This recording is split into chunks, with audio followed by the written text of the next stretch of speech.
There are still remote and wild places on our planet that seem straight out of an adventure novel. Few would believe that on the second largest island in the world, there are ancient tribes living as they did thousands of years ago. Some where women rule and relationships are open to unimaginable limits. Others that feed on insects, hunt with arrows, or sleep in wooden houses built in trees more than 30 meters high, probably to avoid being eaten by other humans. Something that is known to have happened here until a few years ago and, according to some, could still be happening.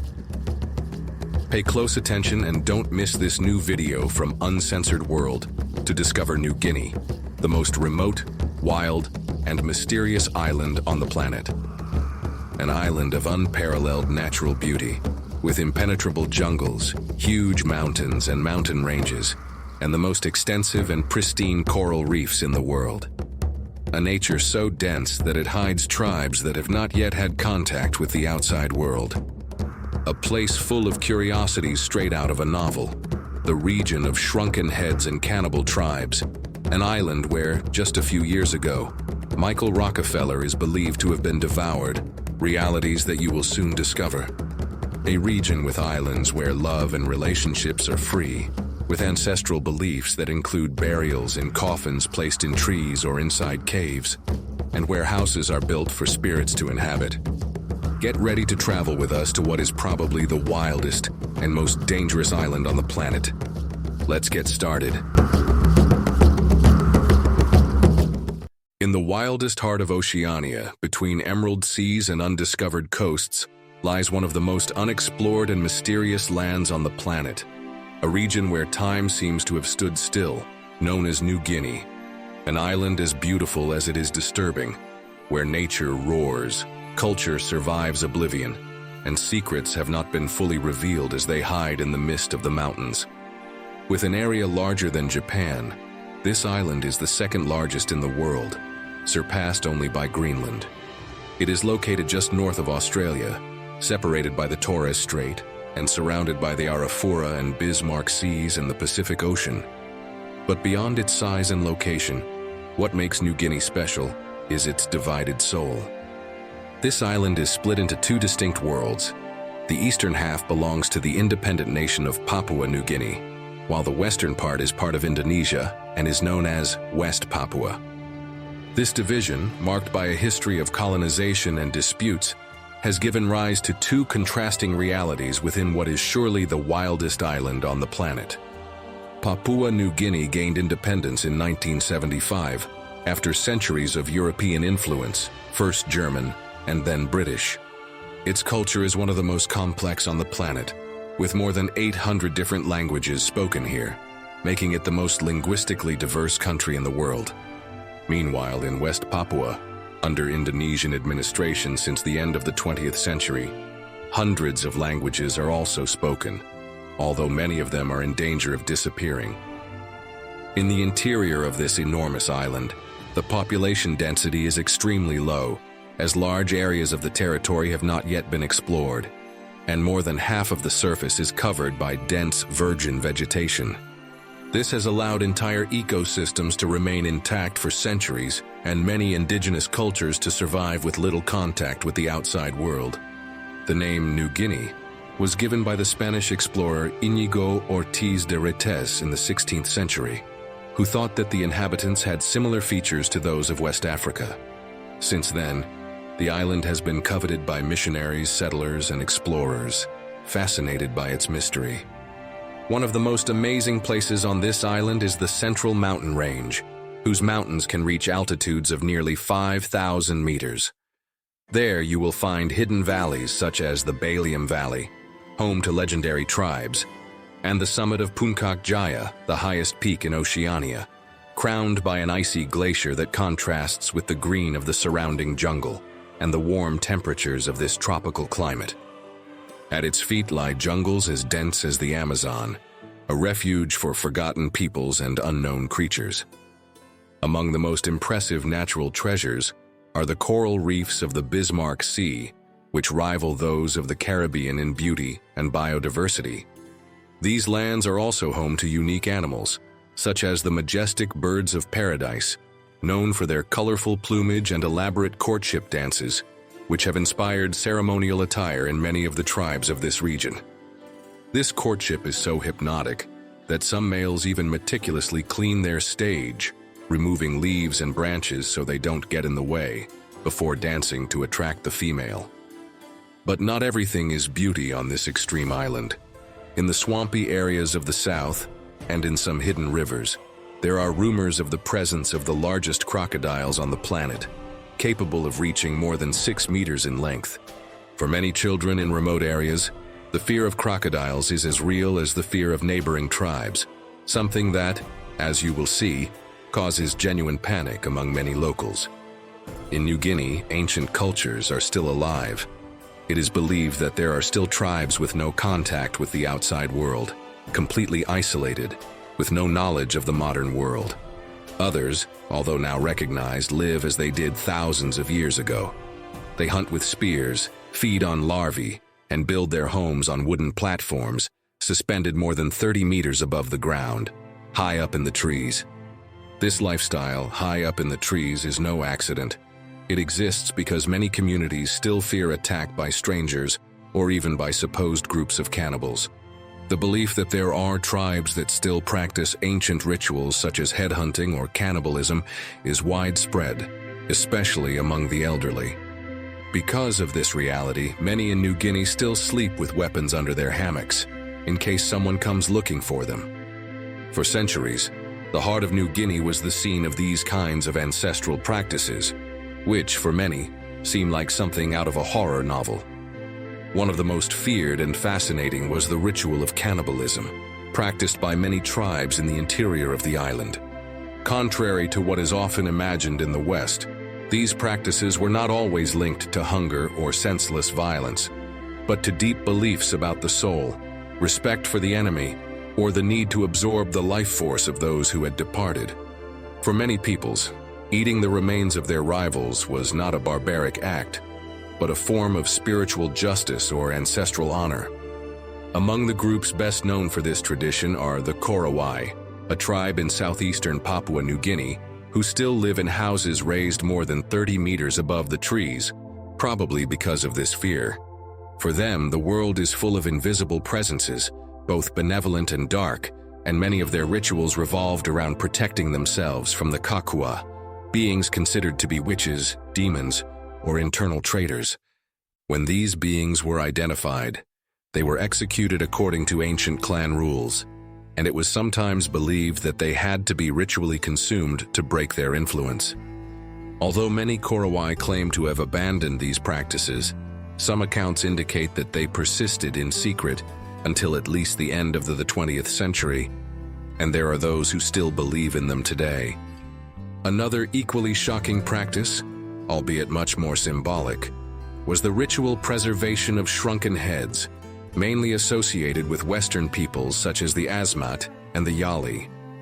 Although better known in other Pacific cultures, mummified or ceremonially carved heads have been found in some areas of New Guinea, used as trophies or elements of spiritual protection. The belief was that the enemy's vital energy was contained in their skull, and that preserving it offered strength and respect from the ancestors. In many of these villages, the line between the physical and the spiritual is extremely thin. For this reason, bodies are not buried underground, but placed in caves, high crevices, or on tree branches, as if they wanted to rest closer to the sky. Some also claim that this type of burial, unique to this island, seeks to protect the living from the unwanted return of the soul, which in some cultures is still considered powerful after death. What is certain is that if one of us were to get lost in these jungles and discover corpses hanging from trees or piles of skulls, we would panic. What would you do if you suddenly saw a skull hanging from a tree in the middle of the jungle? It will be funny to read your comments. With the arrival of religious missions, new laws, and international contact, these customs were officially eradicated. But as we mentioned, in the most remote corners of this island, stories of decorated skulls found in hidden altars are still heard. This is a reality that you will learn more about later in this documentary, which keeps many families and ethnic groups on alert to preserve their lives. With that in mind, The time has come to delve into one of the darkest mysteries of the 20th century, the disappearance of Michael Rockefeller. The heir to one of the most powerful families in the world, a mystery that led the entire planet to look toward these jungles. Learning about it will help you better understand whether the man-eaters were just legends or a reality hidden among the trees. Ready to find out? It was 1961 when a young American, the son of one of the most influential families on the planet, decided to venture into the most remote corners of Papua New Guinea. His name was Michael Rockefeller. He was only 23 years old, but he had already developed an enormous fascination for tribal art and the ancestral cultures that still inhabited this almost untouched island. Michael was no ordinary traveler. He was the grandson of magnate John D. Rockefeller.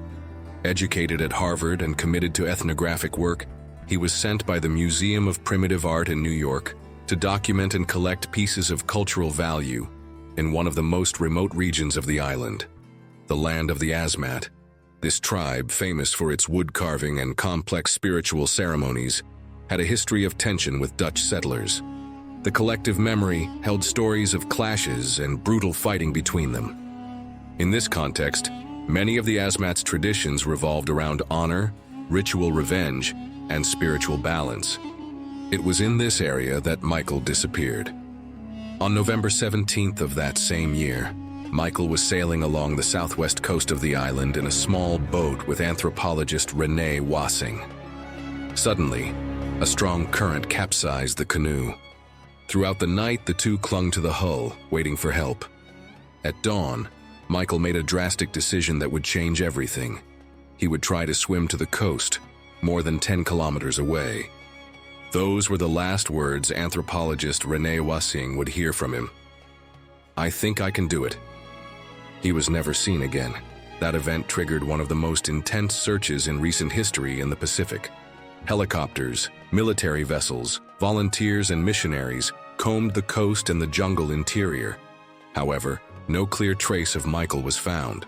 The official version was that he had drowned or been killed by the enormous crocodiles native to the area. But in the years that followed, something began to change. Fragmented accounts began to emerge. A missionary claimed to have seen Western objects in an Asmat village that could have belonged to the young Rockefeller. Others claimed to have heard rumors of a foreigner who was captured and sacrificed as part of a ritual act in response to ancient wounds inflicted by the colonists. Decades later, journalist Carl Hoffman took up the case with a thorough and risky investigation. In his book Savage Harvest, he gathered accounts from elders, forgotten maps, and documents that few had had access to. His conclusion was as shocking as it was disturbing. Michael had managed to reach the shore alive, but was captured by an Asmat clan who interpreted him as an incarnation of the white man who, years earlier, had killed several members of their tribe during a colonial expedition. For them, it was not an act of cruelty, but a form of spiritual justice, a symbolic revenge that restored the lost balance. Within the Asmat belief system, many of their ancestral actions cannot be measured by Western moral standards. What may seem extreme or incomprehensible to us was, in their worldview, a way of connecting with their ancestors, repairing the collective soul, and restoring honor. Some rituals included absorbing the life force of another, not out of hatred or physical need, but as part of a profound system of meanings. According to this theory, Michael Rockefeller was sacrificed, not for who he was, but for what he represented, the violent past that had wounded his community. For the Asmat, it was an act of ancestral balance, a necessary closure. For the rest of the world, it remains one of the darkest mysteries of the 20th century. Today, to reach the land of the Asmat, you have to fly to Jayapura, the capital of West Papua, and from there take a small plane to Caskets, a town built on wooden platforms in the middle of the swamp. From Caskets, it is only possible to continue by canoe to the villages, crossing mangroves and canals between ceremonial sculptures that seem to watch from the thicket. It is a journey that very few would be willing to undertake. Now that we have reached this stage of the documentary, we would like to take this opportunity to tell you that If you are enjoying this trip through New Guinea, don't forget to give us a like to encourage us to continue creating interesting content like this every week. Thank you. As you will now see, not everything on this wild island has to do with warrior clans and unsolved mysteries. There are also villages where women rule in a way that is unique in much of the world. In certain communities in the highlands, intimate relationships are free, and each person, man or woman, can decide when and with whom to have relationships or share their affection. In these places, there are no judgments or strict laws. Emotional freedom is as important as hunting or farming. In many of these societies, women own the land, manage the household, decide marriages, and actively participate in community councils. This type of matrilineal society is as ancient as it is powerful, challenging many preconceived notions about primitive cultures. This place is home not only to some of the wildest women in Oceania, but also to the most independent, wise, and hospitable. And something that may seem even more surprising, many of these communities do not know the word jealousy. For them, love is given, cared for, and celebrated, without strings attached. If there is a place where love is free and intimate relationships are truly out of the ordinary, it is undoubtedly the Trobriand Islands. These islands are located east of Papua New Guinea, off the eastern coast in the Solomon Sea. They are a small archipelago that is not part of the Louisiade Islands, although they are relatively close.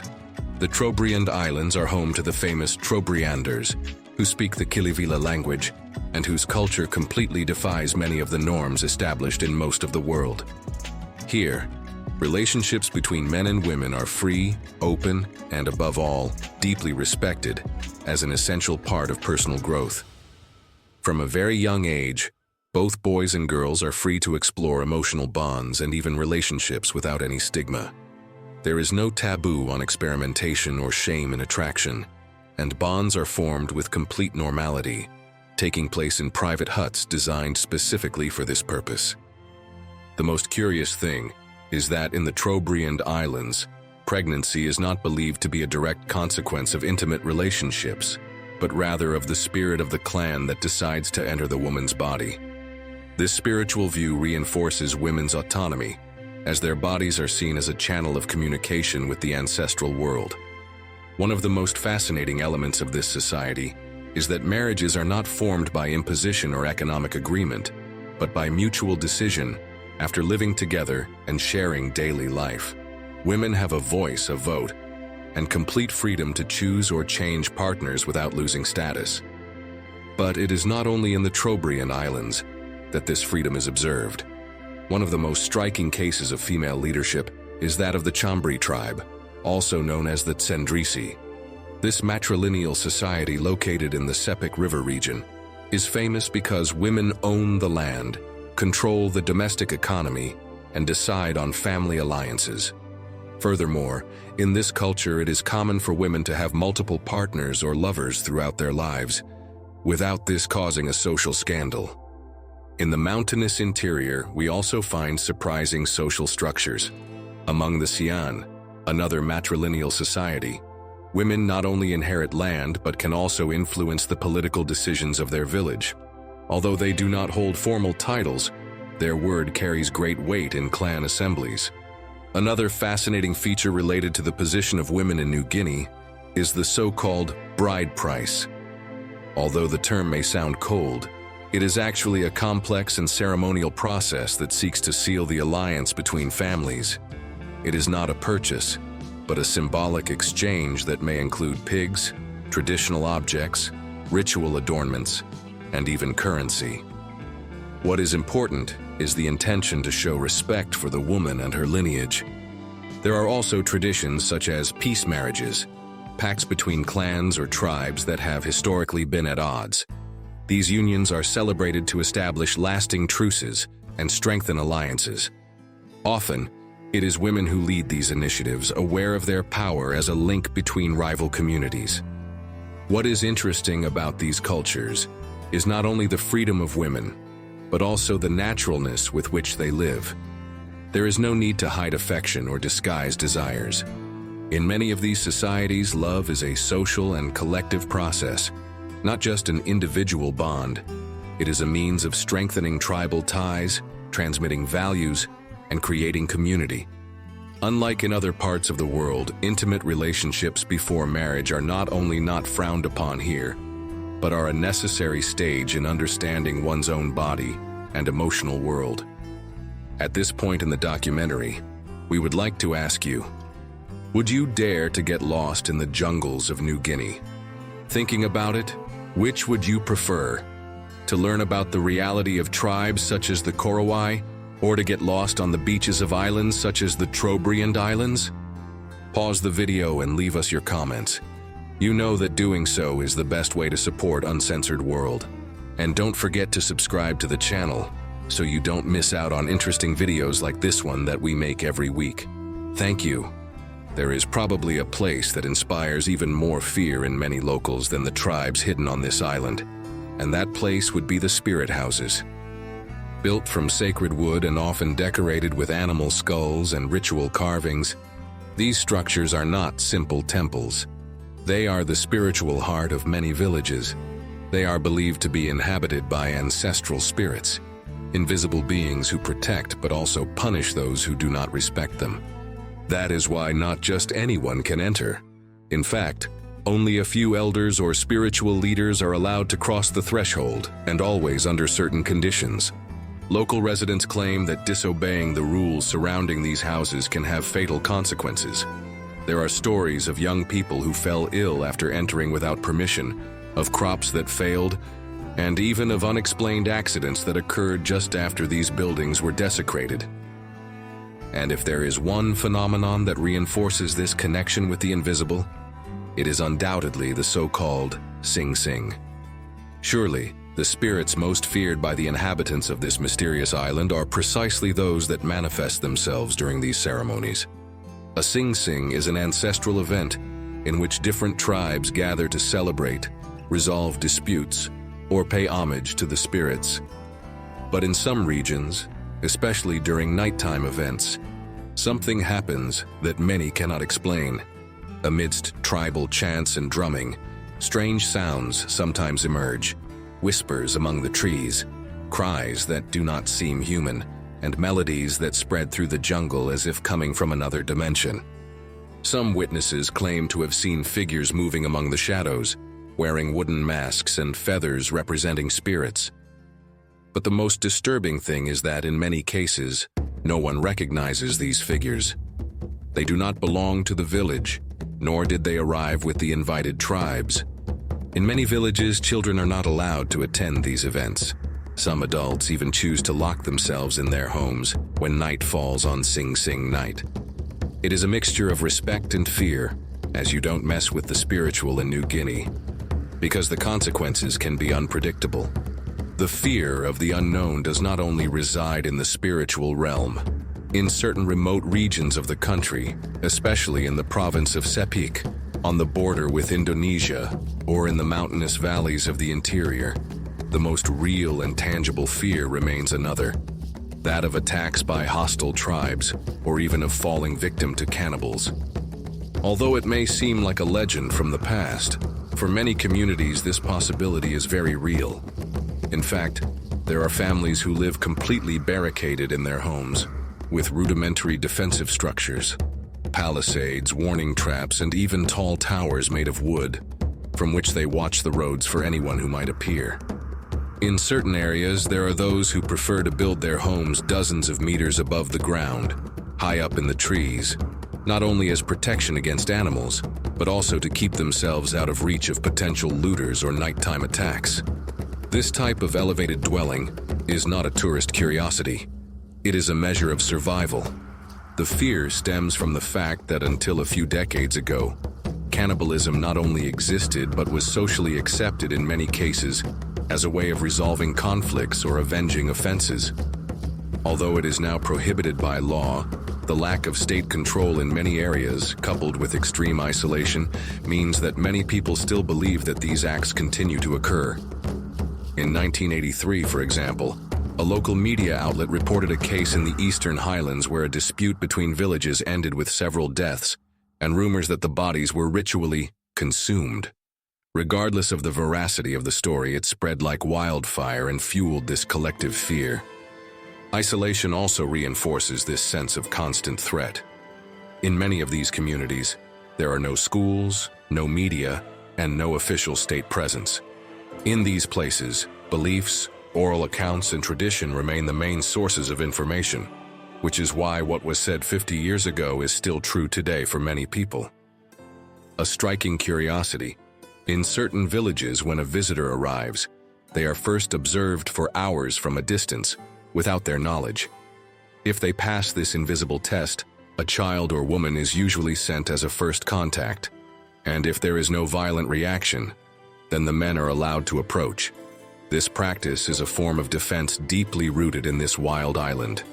In some rural schools, children still learn to identify the marks of other tribes on the skin, necklaces, or tattoos as a way of knowing whether they are allies or enemies. And in very isolated areas, it is also believed that certain outsiders can bring misfortune, disease, or even evil spirits if they do not introduce themselves properly to the local elders. All this may seem extreme, but for those born in the heart of the New Guinea jungle, fear is not an emotion, but a tool for survival.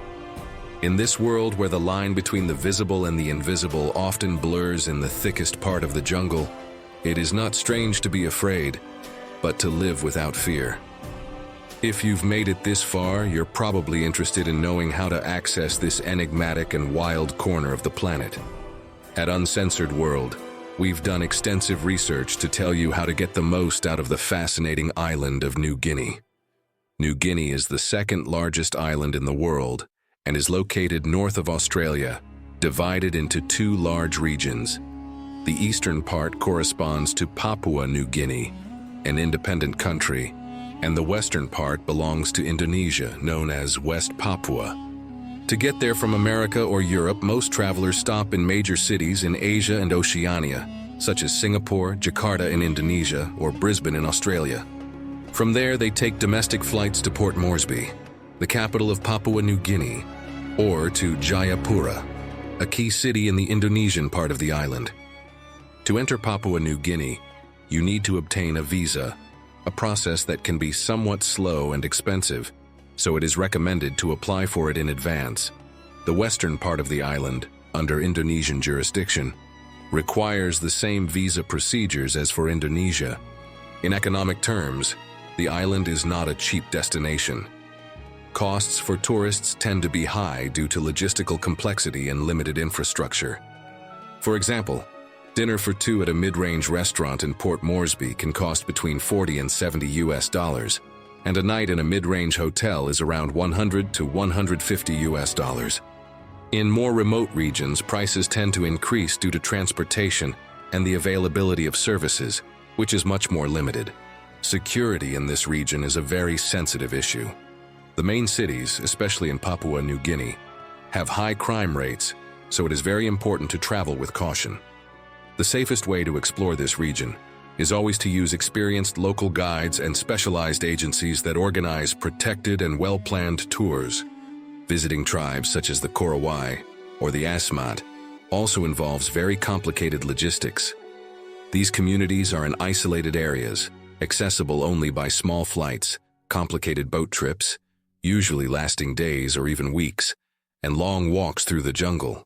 Expeditions to meet these tribes usually last between 5 and 15 days, including transfers and time in the villages, so it is recommended to book months in advance to adapt to the weather and organizational conditions. Permits and specialized guides are essential to ensure a safe and respectful trip.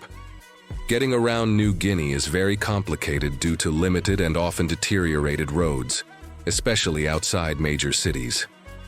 Domestic flights are the most common way to cover long distances, although boats and all-terrain vehicles are used in rural areas. Of the island's two large regions, the eastern part, Papua New Guinea, is the most recommended for travelers interested in tribal culture due to its diversity and access to unique communities. The western part also offers interesting experiences, but with more restrictions in terms of access and permits. As you have seen, Traveling to this extreme, remote, and wild island requires a lot of planning and patience, as well as local support to ensure your safety and make the most of your experience. Although the cost can be high and the conditions difficult, if you ever have the opportunity, the cultural and natural wealth of this enormous island will make the adventure absolutely worthwhile. At Uncensored World, we hope this video has helped you discover New Guinea, as you have seen, probably the wildest and most mysterious island on Earth. If so, don't hesitate to give us a like and leave a comment. It's the best way to help us continue working every week to bring you more interesting content like this. Or like this video, which you can watch now to discover another of the most mysterious and beautiful places on Earth. Click on it, you're going to enjoy it.